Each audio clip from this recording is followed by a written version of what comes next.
Welcome to the Conceive, Believe, and Achieve podcast, where we delve into the minds of elite athletes and coaches to uncover secrets behind their success. I'm your host, Sean Garris, former university wrestling coach, former NC2A D1 wrestler, national champion, Olympic trials medalist, Brazilian Jiu-Jitsu black belt, and world team coach in grappling, and author. Join me as we explore the realms of training, mindset, goal setting, overcoming adversity, and various coaching methodologies in the world of sports. Get ready to be inspired and motivated as we learn from the best in the game on our journey to achieving greatness. Today's guest is Laurence Beauregard from the Montreal Wrestling Club, a senior national champion from the years 2018, 2019, and 2022 at the 59 kilogram category. Also a senior Pan Am champion, 3 golds in 2019, 2022 and 2024, a silver in 2018, and a bronze in 2017. In 2017, she took home the gold medal at the Francophone Games, and in 2022, she triumphed at the Spanish Grand Prix. She also clinched the top spot at the FISU World Championships in 2018, and she was also able to finish third at the ranking series in the Senegrad 2019 tournament, as well as she finished 9th at the U23 World Championships in 2008. Welcome to the Conceive, Believe podcast, Laurence. Did I get that right? Yeah. Okay. Thanks for having me. And it's Beauregard, right? Or did I say that right? Yeah, exactly. I'm pure English and Dutch, so I'm sorry if I don't have the right accent. The Dutch accent's a little bit worse. It's a lot of hard G's and stuff like that. So yeah, welcome to the podcast. I'm assuming you have seen the podcast. We talk to wrestlers, Canadian wrestlers, and of course you are Canadian wrestling. Where are you training currently? I wrestle out of the Montreal Wrestling Club, the National Training Center, with coaches David, Victor Zilberman, Martine Dugrenier. And I have been there for 10 years, so as long as I've been wrestling. Wow. So is that where you started? I started in high school. There's a small high school program in Quebec. It's not as big as Ontario and OFSA, but it's still a little something. And the coach at my high school was asking me all the time to join the team. And I was doing synchronized swimming at the time, so I was always super busy, and I was just no. But when I got to grade 10 and I stopped swimming, I was just I'll try every sport at school. And again, that teacher came to get me, and she was just there's also another girl on the team, so come to practice. And I was fine, I'll give it a shot. And I haven't looked back since, so. Mm-hmm. 2 girls on the team. That's it. Was that a deterrent for you, or what was your mindset? It's not a traditionally, I guess wrestling is not a female sport, a woman's sport. Yeah, we were 3 girls on the team, but we were really 2 that took it seriously and started early on to go to the National Training Center. Around the high school circuit in Quebec, there are still not that many girls, so you'll go to the finals and there might be 2 people in a weight class, 3 people. It's not a really huge thing, but it's kind of a good place to get some experience of the sport and see what it is. And I kind of started at the perfect time, I would say, because it was the year that there was the Save Olympic Wrestling campaign. So they were thinking of taking wrestling out of the Olympics because of the way the politics behind wrestling and its rules and all that stuff is super complicated. But Martine Dugrenier, the 3-time world champion, 2-time Olympian, was coming around to the high school tournaments, and she was advocating to keep wrestling. So I got to meet her that way really quickly. And so she just kind of hooked me in, and I had already watched her at the Olympics. I'm a really big just sports fan in general as a kid. I just love watching the Olympics, and I was just I'm gonna get there someday for whatever sport. So when I got to see her, and I was just wow, maybe I should just see where it goes. And it was the year of Canada Games, and she was just hey, just come to the trainings, we'll see how it goes. Because what I didn't mention earlier is my sister had done wrestling in high school, and she had went to go train at the the training center. So she knew Martine. So Martine kind of like through my sister also got to know me. So she really wanted my sister on the team for the Canada Games. And she was just like, tag your sister along. And it just kind of worked out. At the end, we both made the team and we both got to experience that. And so that summer, I did a lot of training camps and got a lot of experience, even though I was like brand new. You know, we'd go to Ontario to training camps with girls, and I was like 56 kilos, and I'd go with the 40-kilo girls, and they would beat me up pretty bad. So Martine approaches you, and Yeah. I'm assuming, well, you said you've seen her wrestle before.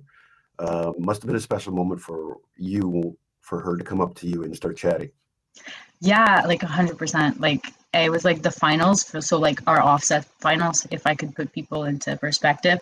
But there was like 3 people in my weight class. But at this point, I had not won a match in my whole like season. But like it was like February, and I had started in like January, so like we could cut me a little bit of slack. Mm-hmm. But that day I managed to win both my fights and to win, and Martine was the one to hand me the medal. So that was very special for sure, because since my sister was wrestling and she was going to the club, she'd come back home and talk about Martine, and that's how we had watched her at the Olympics. So like I knew who she was. So it was very special. And yeah, like sometimes I think about that moment, I'm like, wow, like it would be cool to relive that moment, you know?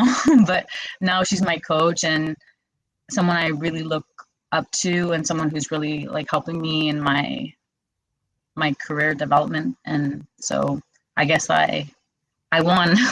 Yeah. What a coach to have in your corner. Yeah. Tough as nails. I've seen her wrestle myself. Not up front, not up close and personally, but I've seen her at the Olympics and on TV there. But a tough individual. Yeah. So great to have her in your corner. But you also have 2 other individuals in your corner as well. I can tell you, Victor Zimmerman, I've known probably since I was a child. My dad have the utmost respect for that gentleman. And of course, David, I didn't know, but I know that is David. I know that is Victor's son. Yeah. And I'm not sure if you have any dealings with Alex's dad, but I grew up knowing Alex's dad when I used to play on the mats when I was a kid at Western when Alex's dad was wrestling. So those individuals in your wrestling room coaching you, and we've had some good results, haven't we? You've had some good results, right? Yeah, I've had some good results over the years. I think just our club in general, like we're a relatively small club and we have really good results. We're really fortunate, like you just mentioned, all the people that are there. Like Rob's at every practice. He's less so like my personal coach, but he'll help me all the time through situations, and even at like tournaments, sometimes just like to help calm me down and whatever it is. And but yeah, like David will be often like my assigned coach for a lot of things, and like we went to a lot of international tournaments together and training camps, and it's someone that like I'm like growing with. Martine will less so like always travel with us, so that's more like David. And Victor just like he's just the head coach, and he's just like involved in everyone. Like I don't know how he does it, but he's just so hands-on and just helping everybody. And like yeah, like he won't always travel either, but yeah, like he'll decide like what I need to do, and like, oh, Laurence, like you need to do this today, and like you're gonna go do that. And yeah, it's good because sometimes you don't want to do those things, but you need to do them, you know. So he picks apart your wrestling, and he looks at what you should be doing, what you shouldn't be doing, and Yeah. gives you the game plan. Exactly. Yeah. Now, as a wrestler, are you able to look at your own wrestling and do that yourself at times? Yeah, so it's something that I thought was very difficult to do, like just able to rewatch the matches, because I find it's like hard to watch yourself and to be like, oh, you know. But it's something I've really implemented in the last couple of years, and I feel like it's made a really big difference, because like I'll analyze my match, and that's also something that I'll do with Martine. So like if she's not at a tournament, I'll send her my matches, because she's the one that like kind of like told me like you got to get on that. Like if you're at a tournament, like get someone to film you, like watch your mistakes and stuff, and like we just had nationals last weekend, and I think that's one of the first things she told me off the match. She's like, you have to watch the match. I think you're making this mistake, like confirm with me and stuff. So it's something that I do for myself, but I also like have that conversation with the coaches as well, you know? Mm-hmm. I worked with the swim team at, one of the swim coaches at the University of Michigan, and we talk a lot about coaching philosophies and stuff like that. In fact, I've done some podcasts with him. But when he said one of the things that you should do with your athletes is give them the videos of themselves. They're their greatest critics. They will pick up the flaws before you pick up the flaws. And sometimes it's better that way, so you recognize it and then you can say, okay, well, I do need help there, because some athletes do have that mindset where I don't need help.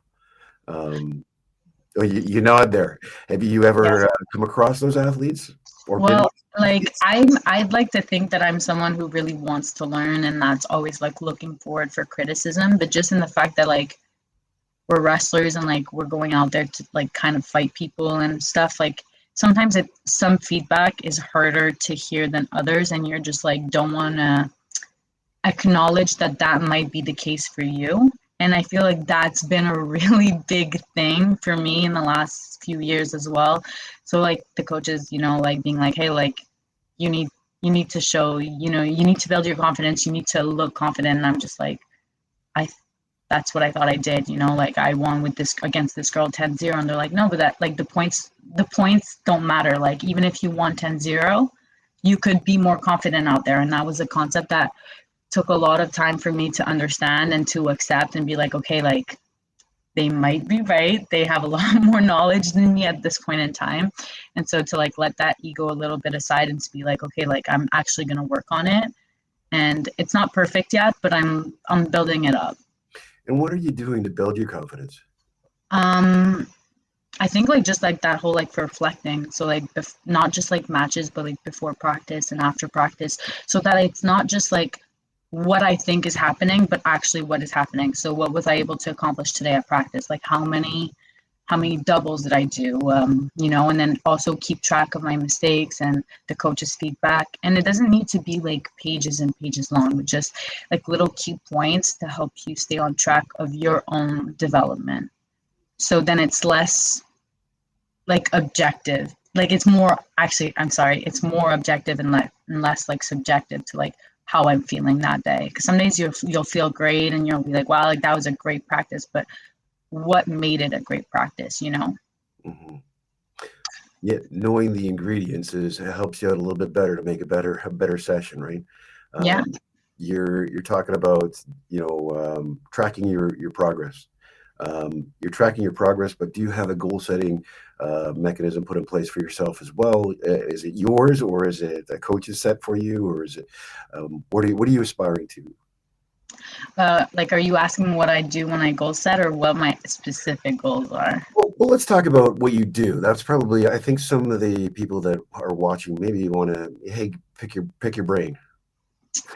So again, it goes to writing. Like I'll write a lot, and like I'll also put like pictures of the things that I want to accomplish, like around my house. Mm-hmm. And sometimes when I'm having like a particularly like harder time, I'll like write on the mirror in my bathroom like the things I really want to focus on.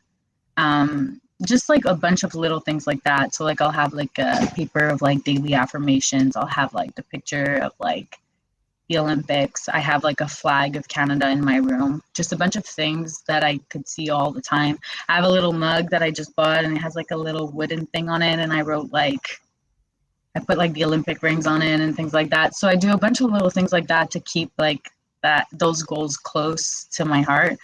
I also do like little things that are maybe a little bit more embarrassing, but to each their own. Like I'll write like things and as if I've already accomplished them, and like I'll put that paper under my bed. And I actually forgot that I did that, but I just remembered now. And then after a while, I'll like take it out and change it for whatever goals. You say that's embarrassing, but I know a psychologist that is highly renowned, and he talks about getting his clients or athletes to write what they want to accomplish, but also on the flip side to write on what their future would like if they didn't accomplish those sort of things as well. So it forces them to think about, if I don't do what I need to do, then my future will look like this. If I do what my future what I want to do to get that future I want, I'll accomplish these things. So I think what you're doing is on par with some of the great minds of psychology there. So you're on the right track. It sounds like. I mean, a lot of people. I mean, you hear about what is it? The visualization techniques. I know some UFC fighters. They would visualize. They go into the ring before the match, and they would imagine taking somebody down at times and focus on those sort of things. Is there any rituals that you go through when you're going into a tournament? I know you talked about the mental aspect of sitting down and writing, but when you go to a tournament, are there things that you start to kind of put your mind through? Like leading up to a tournament, our trainings are going to change a little bit so that we're prepared for the fight. And a couple days out, we'll do a lot more bike, and depending how much weight we have to lose and so on. So definitely a lot more visualization heading up to it. I would like to be more constant in my day-to-day, weekly basis of doing that. And there's ups and downs, right? I'm a student athlete. I work, sometimes life gets busy, but I would like to prioritize that a little bit more. But leading up to tournaments, it's something that I'll do while I'm training. And at the tournament, I know what my warm-up's going to be. I know exactly what I'm going to do. I've gotten to the point where I've perfected a warm-up that works for me. And it was a big thing also. Everything kind of matters, right? To be in the right headspace. And it's just, for me, it was matching my body's activation with my mind's activation and not letting them both get derailed, because it's really easy for me to be at a 10 out of 10. I'm not someone who needs much activation. Some people are too low. I tend to run too high, but then sometimes I overcompensate and just show up to the match a little bit too low. And it is a fight, right? So you want to show up ready. So I've kind of started fixing, adjusting a little bit, how I walk onto the mat, what I do. But I try to stay as close to possible to my routine. And yeah, but you have to adjust sometimes, because some days you'll have all your fights back to back to back every 20 minutes, and you'll be done at 2 p.m. But sometimes you'll start at 10 and finish at 10 at night, so you have to be able to adjust and to know when okay, I have a break here, I won't wrestle for another 4 hours, so I need to be able to cool and to move away from that headspace a little. Mm-hmm. You talked a little bit about student athlete. That's a tough thing to be, is in an international sport. Where are you going to school, and what are you taking? Okay, so I'll just start by saying I graduated Concordia last year. I did a double major in accounting and marketing. And this year I started a program at HEC. It's with Université de Montréal, and I'm doing sports management. I'm doing a graduate certificate, and hopefully we'll turn that into a master's in the next few years. Nice. And what is sports management? What does that entail? It's so that I could work with sports organization later on, and it could be either organizing events or working for a specific sports, and just staying in the world of sport, ideally developing women's sports in Quebec, in sports that are less popular, such as wrestling, maybe rugby, things like that. They have a really good rugby team, but I'm just saying. Oh yeah, have you played it? I only played a little bit in grade 11, for a few tournaments. I feel in another life I would have been really good, just because I like running and I like wrestling. So I feel it mixes both of those things. So maybe eventually I'll just play recreationally, but in another life I'm a rugby player. Yeah, no, the reason I ask is, I know that wrestlers and rugby go hand in hand. We used to recruit, when I was coaching at York University, we'd recruit the rugby players there, and they'd be some tough kids coming onto the team, which was great because they'd already have that tackling experience, that double A. Yeah, exactly. And I'm assuming when you retire, if you retire, you could go back into that recreational field and probably dominate on the field, or I think do they call it the pitch? I don't know what they call it over there. It's whatever. Yeah.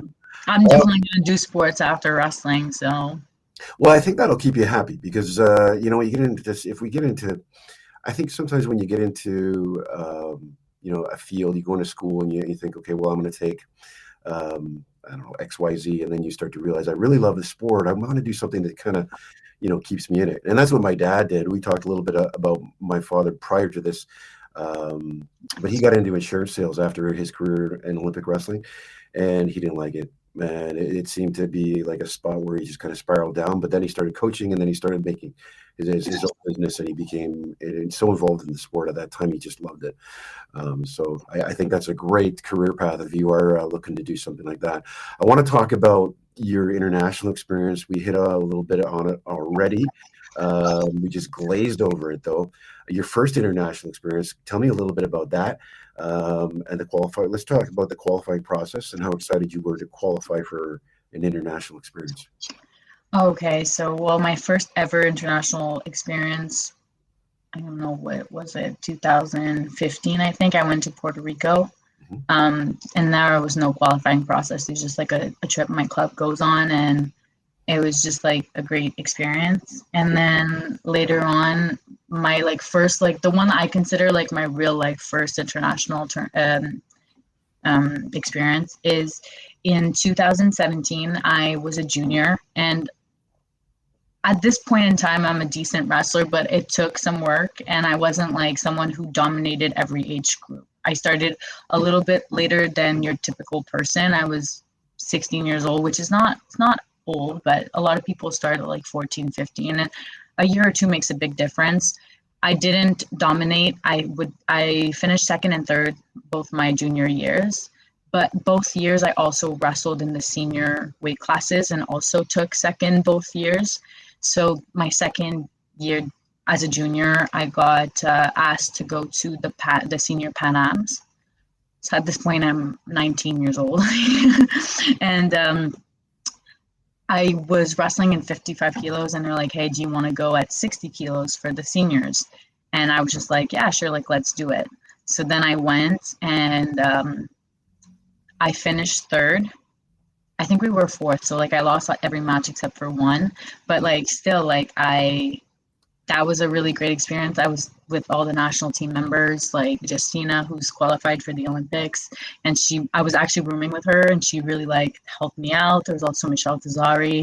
She warmed me up that day, and like, yeah, just like the girls were super awesome, and I was just like, okay, like I can do this. And then the year after, I went to Pan Am's again, and I was in the finals, and I'm winning 8-0. I had the cross ankles. They actually put 10 on the board, so I thought I had won. And then they take one of the turns out because I was out of bounds. And that mental switch from thinking that I had won, the second we restarted the match, she threw me and pinned me. Mm-hmm. So that was like a moment where I like, and then it just kind of motivated me. The year after, I had the exact same draw, like the same girls. And then at one point I was like kind of nervous wrestling one of the girls, and David was like, "Hey, Laurence, like it's payback this year, like let's go." And I was just like, okay. And then that was the first time I won the Pan Ams in 2019. So I guess like that's the build up of the Pan Ams, which was like a really great tournament. Has always been a really great tournament for me, a place where like I just like love competing. Mm-hmm. And then those years as well, like 2018, 2019, I made like my first U23 national team, and I went to the FISU Worlds where I was able to win. And the U23s didn't go super, super great, but ranked top 10. So that was, building it up. And then there's kind of like the pandemic, right? And then everything was based, a lot of like the teams were based on like the 2020 Olympic trials. And at that point, like I'm still relatively young and still building things up. So I didn't really get to do a lot of the teams that they selected that way through the pandemic. So I kind of just had to put my head down and work hard and just be like, when I get the chance, like I'll be ready. And then we started doing little tournaments again in Canada, which took, in my opinion, way too long. But then I got to go to Pan Am's again in 2022, and that was like my first international tournament in a really long time. And you have people that like want to get into your head, like even my family, like they're well intentioned, but they're just like, hey, like a lot of countries weren't stopped as long as you guys. Like, how do you think you're gonna handle it? And like, you had to go through this and you had to go through that. And at that point, I just was like, I did everything that I could have, and like genuinely worked super hard. So when I was at the 2022 Pan Am Championships, I was with Martine, and we just got it done. And it was like a really great feeling to be able to go there. And I didn't wrestle perfectly. I made some mistakes, but I was able to pull out the win. So that was like really nice. And then that summer, I had some really good performances. Like sometimes it's just like a random match here and there, and you know the girl's tough. Like I went to Italy. There's a girl from Sweden. She had finished top 5 at 59 kilos at the World Championships, and we had an even match, like 10-10. So like that was like a big moment for me, and I was like, okay, like I can do this, you know. And then later that summer, I beat a girl from Poland at the Spanish Grand Prix, and she later on that year at the World Championships, where I was also there, she took a bronze medal. So I'm just like, I just need to put the right performances together at the right place, and I can totally belong there. And I think that's been something that really motivated me. Sometimes you can't let it get too much in your head though, because then you start putting pressure on yourself, and then it can go the other way, you know? So, but like I've had these key performances here and there that if I put together, I know I could achieve what I want to. Mm-hmm. That match you were talking about, I'm listening to all your accolades, and it's amazing that you went from this one match where you did the cross ankles and you thought you won, and then you just you said you had that letback or that setback, and you got pinned. How it sounds like that match may have haunted you a little bit. Yeah, it did. I was at the time, it was not that only instance that things like that would happen. I would often get to a lead of 6 or 8-0 and then lose. I think it had happened that year at the U Sports as well for the bronze medal match. So it was something that, yeah, I was struggling with, and yeah, it really did haunt me, and it still does, like today, you know, like people were like, hey, Laurence, you won the Pan Ams again. It's your 3rd time. And in my head, I'm like, it could have been 4th, you know, like it almost should have, you know, but I don't know. After that, people are like, yeah, but if you would have won that match, you maybe would not have made all the adjustments afterwards. Mm-hmm. You know what I mean? So I try not to see things like that because I know it's not helpful, but yeah, like it's something I have at the back of my mind now to like try and stay ready. But we're not perfect. Like sometimes things happen and you got to have those tricks in your head to be like, bring you back to the moment. Yeah, the reason why I asked, I have a match that haunts me to this day, and I imagine that match that you had will haunt you and give you these lessons in life. But I remember paying it off, which is, for those of you listening, is similar to our state tournament down in the U.S. And there used to be predictions to win in this Ontario Wrestler magazine, right? So I was predicted to win, and of course I went in, and in my first match I'm losing, I think it was 7-0. And I'm looking at the score, unbelievable. I'm like, what the hell's happening? Of course, my dad's in my corner, and he's getting pissed off. I come back all the way to, it ended up 10-5. I lost. I had to wrestle consolation rounds. I ended up meeting the same guy for 3rd and 4th, and I beat him 10-0. So I understood from that loss that how important the mental aspect of sport is. Did you develop that through your match as well as you start to see that that loss or losses like that you really need to improve? And your coaches said confidence. Did that come into play too when you're? Yeah. And it's still something that comes into play. Like it's always something you want to work on, right? And there's different aspects that you realize through your development that you need to work on. But at that point in time, that was something that was really big. And I don't know if it was the same year or the year after, I wrestled an American at the ranking series in Italy. And I lost to her earlier on in the day, like 2-1 or something. And then I had already beaten her before. And then later on that day, I had to wrestle her for the bronze medal, and I beat her 6-2 or something like that. And so, like, yeah, like that mental aspect of like, it could change a match from like getting teched to like winning by a tech. Like, it's crazy. And sometimes you realize that, and you're at this point in time, like at this place in my development, a lot of the times it's going to, like, people are going to be physically strong, they're going to be physically fast. Obviously everyone has their strengths and their weaknesses, and you want to try to tap into those as much as possible, but the mental game is going to be the one that's the most important, and that's always been something that I've struggled a little bit more with, and it's something that I have developed, in my opinion, a little bit too slowly. But I am just keep going after it. I have a team of people that I work with now that like help me in all the different spheres of wrestling, and I just feel like it's making a huge difference. You talk about a team that's helping you. This is mentally as well as sports psychologist?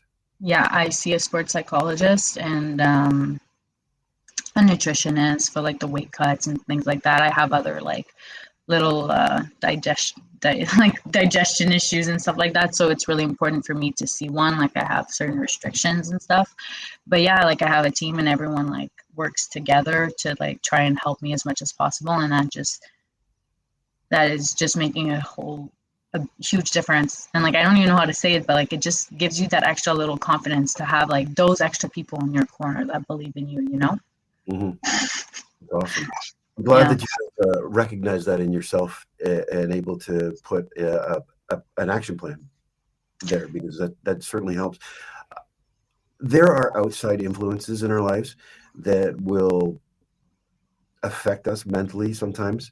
I read a book. I'm trying to remember. I can't remember the name of it, but it talks about the progression of fixed mindset. A fixed mindset being, okay, I don't want to go any further. I think it was Carol Dweck. You know what? I can't do that because of X, Y, Z. When we are born, we learn to turn over, we learn to crawl, we learn to walk, and nobody's telling us, you can't do that. And even if they were, we wouldn't understand. We just do it. So Yeah. there's no boundaries put in place. And in my readings and talking to other coaches, of course, Jim Richardson, the University of Michigan swim coach, talking to him, he's talking about there are outside influences that come into play where athletes, and sometimes they don't realize this, are influenced by their parents, by their coworkers, by their teammates, that do prevent that mindset from flourishing, because they concentrate on the uncontrollables. The uncontrollables. I can't control the outcome of a match. What I can No. control is the control what I do. And when parents, focus on the controllable or the uncontrollables, like, oh, you didn't win today, or you should have done this, you should have done that, instead of the effort and the attitude, praising the effort and that attitude. Sometimes athletes will pull back and say, I don't want to do this sport anymore. Or, you know what, I want to impress you, but I just can't, because I don't want to ever fail you. I mean, we always look up to our parents, of course. My dad was, my coach. I look up to him, and I didn't want to fail him. Has that ever, thought, if I had people in my life that, or maybe, I guess, are people in your life changing the way they approach? Honestly, I'm really lucky because I have like, my mom is just like the best. Honestly, she's just super supportive. Like, just my parents in general. Like, so is my dad. He stresses me a little bit more at tournaments, so like he's not as often around. But my mom and my stepdad are often around, and they're just super supportive no matter what I do. And like, at one point, I did have to sit them down, and I was just like, because the question I find that people ask is like, when are you going to start your real life? You know what I mean? And I'm just like, and with the pandemic, people were just like, and I was like, well, yeah, like I'm at this point, but there's 2 years of like international experience that I still missed out on. So did everyone, but you know what I'm getting to. And I just have to sit them down and be like, this is my real life. I will do this until I want to like not do it anymore and it doesn't fulfill me. And they've just kind of been on board ever since. And they were always on board, but like, as parents should, I feel like questioning is fine. But then once I decide, it's like, you have to support me. And they're amazing at that. Like I literally told my mom last May, I was like, hey, you haven't watched me wrestle in a long time. Like come to the world team trials, but I don't want to see you. I don't want to hear you. The woman showed up with a cap, like literally hiding in the back. My friends were like, your mom is hiding. And I was just like, she listened to me, you know. Yeah. But it's more like my grandparent, like, you know, my grandparents, they want me to be healthy. They don't want me to be stressed. They want me to have a good life, which totally understand. And sometimes they see me and I've like was a harder tournament or like I'm weight cutting and they're just like, why is she doing this to herself? And my mom actually sat them down. She's like, hey, listen, Laurence is going to do this at least for another cycle. So let's just be on board and support her. And they've changed their attitude since then. So I think it's just about communicating what you're going to do and just letting go also of what other people say. It's easier said than done, but I'm going to do what I want to do. And if I'm going to let you influence me that I really wanted that bad. Mm-hmm. Yeah. I can tell you, do it as long as you can. You know, I'm 50 years old and, you know, you don't grow up until you have to. You know, your life will start, you know, when it needs to. But just keep pushing in the sport. If you love it that much, don't give it up. Stay in it because when you get to my age, it's harder to do and harder to stay involved because life gets busy and they said the real world, but the real world is what you're going through right now. So it can wait. You know, the other stuff can wait. Enjoy the heck out of what you're doing now because you know, no, I won't get into it because I'll just start talking about old injuries and I'll sound like Al Bundy from Polk High. I wanted to talk about you know, you talked about mindset. We talked about developing a winning mindset. I want to talk about how you deal with adversity as well, because some athletes, you know, don't have. And I think you touched on it a little bit. But do you have a plan when you come in to talking to somebody about what you're dealing with, what you know, you said you were a wrestler in the beginning, so you know adversity doesn't really phase you. How did you develop that, you know, unfazable adversity? I guess. It does phase me. I've been working really hard to let it affect me less, but I could say that even a bad practice like before the pandemic, I'd come home crying and it would like ruin the rest of my day.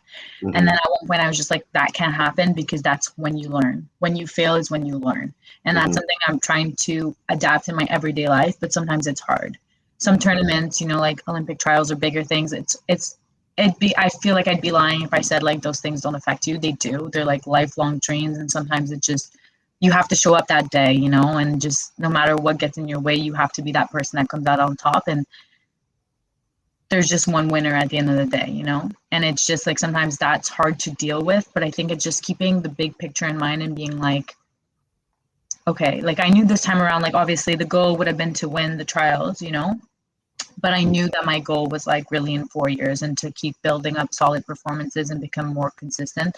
And we all have our paths and I could just keep my goal in mind and then try to remove the pressure of like having to win because like we mentioned before, you can't control that, you know, and I can't control what someone else is doing, how hard someone else is practicing. I can just focus on me and try to do the best that I can with whatever life throws at me and keep prioritizing my training, my development and stuff. But like, yeah, like life can get a little bit in the way sometimes and you have to be able to pull yourself back and be like, okay, but it's not the end of the world. Like there will be other really great opportunities. And if I use it as something positive to build on it, then I could get even better performances in the future. So like keep looking instead of like instant gratification, look at like, okay, like how could I use this for my like long-term development? Mm-hmm. I like what you said there about you know, not worrying about the losses. You got a 4-year plan. I mean, you worry about them, but I mean, when they happen, you give your I guess, time to grieve over those losses. I remember Oheno Afuku saying to me, she's a good friend of mine, but she said, you know, I would always give myself time to grieve or to feel sorry for myself. And if I was in that state too long, I had friends that would kick my ass. And say, hey, it's time to wake up. It's time to stop, you know, eating the Oreos. You gotta get going. Do you have those friends or family members that kick you in the ass and say, hey, Let's I dig in. do. Like, I would say, like, one of my best friends is also a wrestler on the team, and like sometimes she'll be like, okay, well, it's like, let's get out of this. But also like Dave or Martine, or even Victor, he's just like, they're really hard on you, but like they still want you to move on. So it's just about being able to do that. And I remember after the Olympic trials during the holidays, like I had a really big conversation with David, and like he's really big into like sports psychology, and he really tries to help us like navigate through that and like being more positive, and that's been a huge thing for me through the years. And he was just like, Laurence, like you have 2 days left of being sad, and he's like, then you put it behind you and you keep moving forward. So like I have people that keep me in check for things like that, definitely, which I'm super grateful for, because now looking back, I'm just like, you need to hear those things, because sometimes you don't even realize that you're still kind of like in that loop. So Yeah. got to be accountable.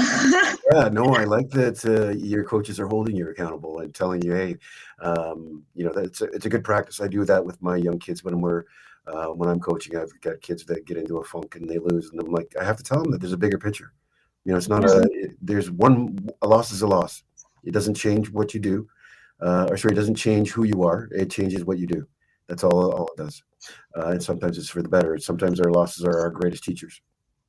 Yeah, and it's just like, obviously wrestling is the goal, but at the end of the day, I think developing into the best person and to have as many tools in your toolbox just to handle life afterwards is also a great motivator in a way to like take a little bit the pressure off and the importance, because like obviously that's the goal, but like I'm a little bit off topic, but like if I do go to the Olympics, that's 2 weeks of my life. Getting to the Olympics will have been like 14 years of my life. I want to find a way to find that fulfillment and development and enjoyment in the 14 years to then be able to shine during those 2 weeks. But the 14 years are so much longer than the 2 weeks. So at the end of the day, I want to develop into the best person that I can be in every sphere of my life, and to keep improving and to keep challenging how I think, what I do. Okay, what do I want to do here? And use the tools like the coaches. They're really great at that. We're lucky in Montreal to have people that not only want us to be great athletes, but great people, and to develop and to push us, out of our comfort zone in every single way imaginable, seriously, sometimes. Mm-hmm. But yeah, and it's just about, for me, like that's a big emphasis on enjoying the journey and like developing through the journey to maybe, hopefully, actually making my goal happen. We're going to be positive about it, but Yeah. you know what I mean? Yeah. No, I think it's a great mindset. And I think the theme that we've got going on here is the mindset and how important it is. Of course, when you are setting goals like going to the Olympics, you need to have a plan, which is what it sounds like you do have a plan, and things going for you, and you've got it set out, and you've got great coaches in your corner that are pushing you to follow that plan. And if you get out of line and you're not following that plan, they're there to kick you and say, hey, get back into that frame of mind. What attributes do you think you're going to take away from this sport, into your personal life after, and we talked about after, I guess, we grow up from wrestling? Yeah. Honestly, like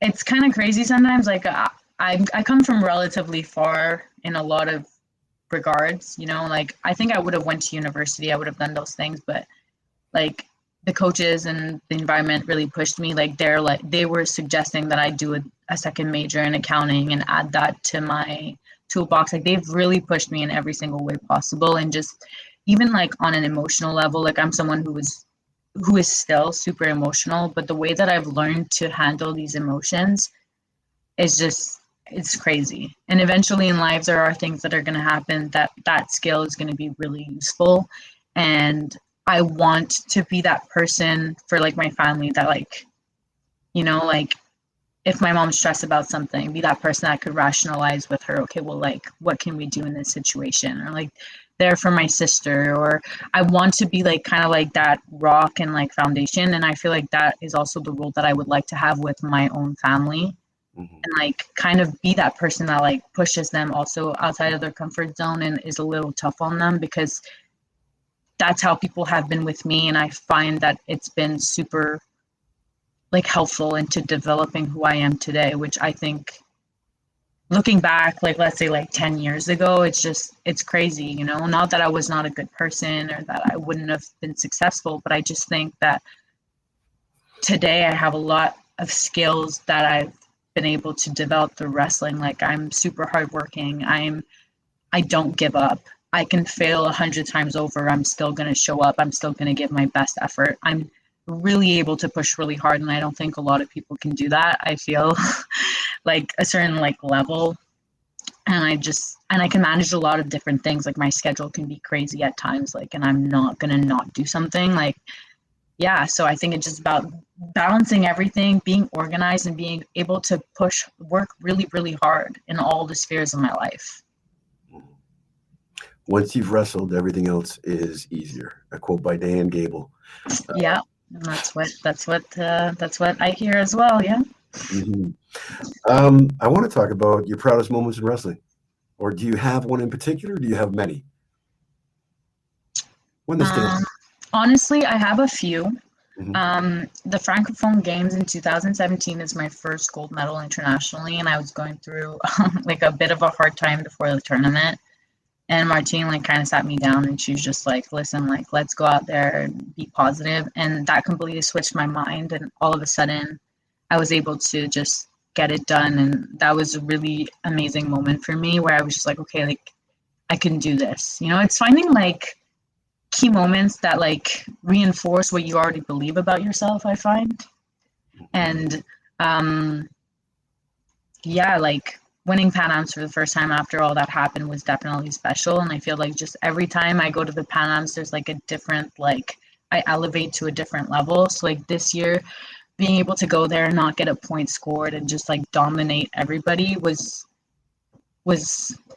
like such an amazing feeling. It's also been like a hard last couple months. You know, we've had a lot of big tournaments like the Olympic trials and everything, and it hasn't always gone my way for sure.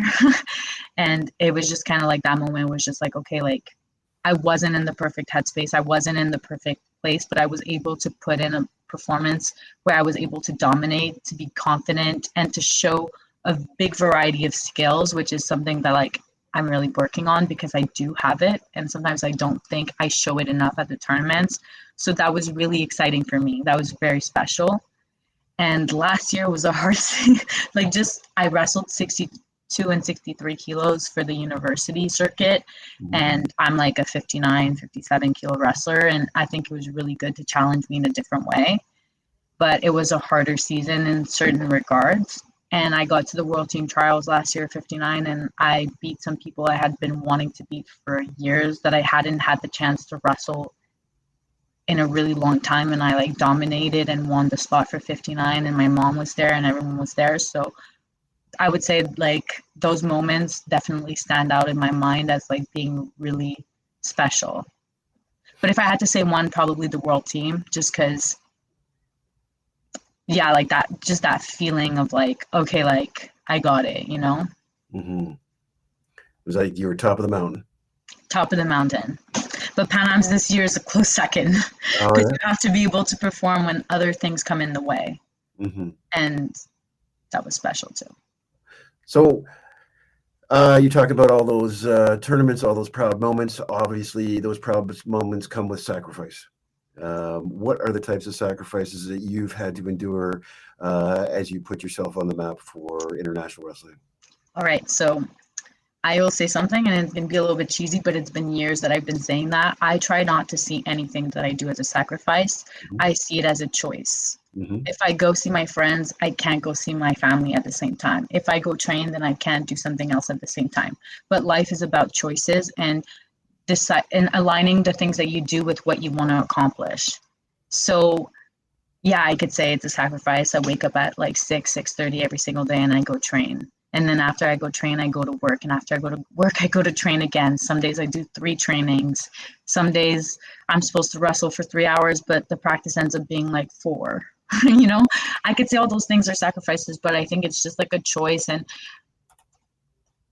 and just following my schedule and to align that schedule with my goals. Mm-hmm. And I honestly used to find it hard to be so serious and sometimes to say no to friends or to do the, I have a tournament this weekend, so obviously I'm not going to go out 2 days earlier, or I'm not going to drink for this period of time during the year, or in general. Like, I don't really drink in general, but like, being organized, or I'm not going to have desserts or like have to cut down on certain things. But it's just about being focused on like why I'm doing those things, and then I see it less as a negative thing and more like, okay, well, I'm going to be able to enjoy those things that week, the week after, and like for now, this is my number one priority. Mm-hmm. Outside of training, what do you do what, I guess, other aspects of life do you include, I guess, to contribute, that would contribute to your success? Outside of wrestling, I think it's like what we already spoke about, like the little like pre-practice. I have a pre-practice routine. Like, I'll watch a lot of matches, not only of myself but other people, and I'll analyze, okay, what they do and stuff. After practice, also analysis, which is something that I was not always doing, but that I've implemented the last couple months, and I feel have made a big difference. Just reading as well. So like, I know some people really like swear by self-help books, and like I've read a lot of them, but I find what's been even more motivating to me is like reading other people's stories. So like Cameron Haynes, he has a book, it's called Enter. I find he's very motivational. I love the way he writes. Or Can't Hurt Me, David Goggins, like just like these really crazy people that have crazy lifestyle. I find that really easy to read and just so fun. So I'll read. Mm-hmm. I also read for fun, like that's like has nothing to do. But I think it's also having a balance of things that you do for yourself. So like, I love just like having a chill night, watching TV, and like having a bath to read, like moments for myself that I find like are really important, because if you just stay 100% dedicated to wrestling all the time, then it's too much. Mm-hmm. So I would say those things, but we do a lot of multi-training as well. So it's not only wrestling, we swim, we run, we play basketball. And I think those things also all contribute in really amazing ways. And as we're getting older, I think the swimming aspect of our training is so beneficial. And I think it's so great when you're super sore, when you've like went to run the mountain, and like you also wrestled like 3 hours the day before, like you just kind of need it, and you could really push yourself. And I love swimming, so I love those trainings. Mm-hmm. So swimming looks really, really easy, but I can tell you it's not. no, it's not not. for a 250-pound man. My daughter swims, and I thought, hey, I'll give it a try.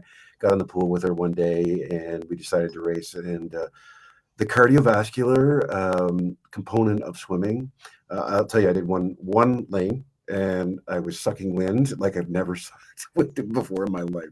So swimming, great transfer to the sport of wrestling. Your lung capacity is going to be built up, which is amazing. Yeah. Glad to hear that you're doing all those things, because one thing, just one thing could obviously damage, your mental mindset, but also there's a lot of literature that goes towards multi-sport athletes have a less propensity for injury. So I think your coaches, if they're the one that implemented that, They're like, it's in everyone's program. Obviously, it varies from person to person. Some people do a little bit more weight, some people swim a little bit more. It depends on what your individual needs are. But yeah, it's definitely their thinking. And like, if you're thinking we're playing basketball just for fun, it's hella serious. Yeah, it's different. It's good. Well, I'm glad to hear that you guys are doing that. You did touch on a little bit. I wanted to about. You said you wanted to beat some people. Do you have specific rivalries, or that? You don't have to say names, but are there people that you focus on throughout the year? Like, I really need to sit, because maybe that using that as a benchmark for performance. Honestly, like specific rivalries, I wouldn't say like rivalries. Like I have huge amounts of respect for the people that I wrestle just in general, and it has no negative. But once we're on the mat, it's like I obviously want to win.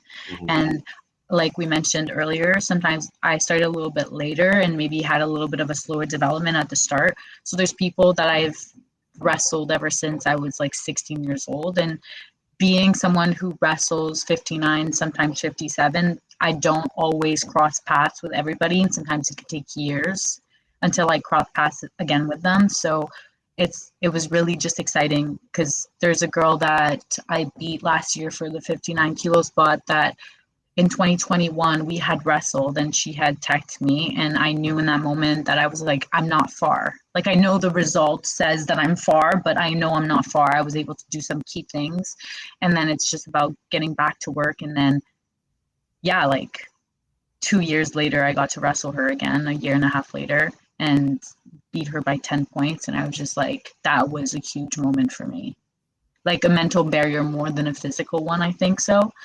And yeah, but I'm lucky in Canada. We we have some good girls, some tough girls, some athletic girls, and it's just about, like we mentioned at the beginning of the podcast, building that confidence so that the best me can show up on the mat. You know, and like a few years ago when I would lose, I would sometimes lose by a tech. Now I'm losing sometimes by a point. Sometimes it's even.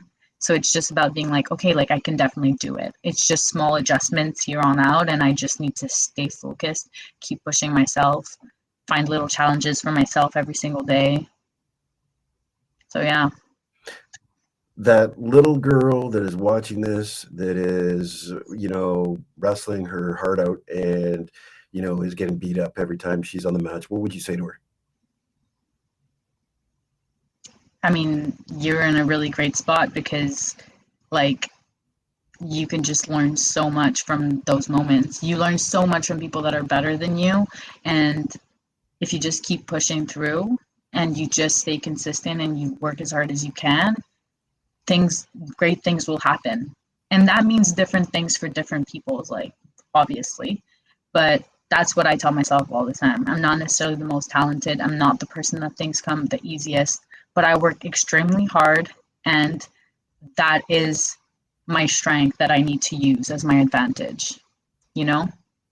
So I would just say keep working hard, and along the way, if there's obstacles, just see it as you needed those obstacles to come in your way. And then it's like, oh, how can I learn from it? How can I get better? And then it's just going to be even better when you do end up winning. Got to put the effort and attitude in it. And you can't compare yourself to others. You can't compare your journey to someone else's. Then you'll just go crazy, you know? Yeah, most definitely. I certainly agree with that. Well, Laurence, hopefully I pronounced that again right. Good enough. I want to thank you for coming on the Conceive, Believe, and Achieve podcast. We're fairly brand new. I'm glad to be able to feature your journey through the sport of wrestling. The sport of wrestling is something that's dear and near to my heart and my father's. I just want to promote the sport, and I'm looking forward to watching you wrestle and you accomplishing your dreams. I know that what we've talked about today and listening to your story, that you've already set a really, really good map for yourself to achieving greatness. And I'm crossing my fingers for that Olympic dream of yours. Thanks so much. And it's been a pleasure to be on the podcast. Well, thanks again. Thanks for tuning in to the Conceive, Believe, and Achieve podcast. I hope you found today's episode insightful and inspiring. Your support means the world to us, so don't forget to subscribe to the podcast and leave a comment in the section below. Your feedback fuels our journey to bring you more valuable content and stories from the realm of sports. Until next time, keep pushing boundaries, believing in yourself, and achieving greatness. Thank you for listening.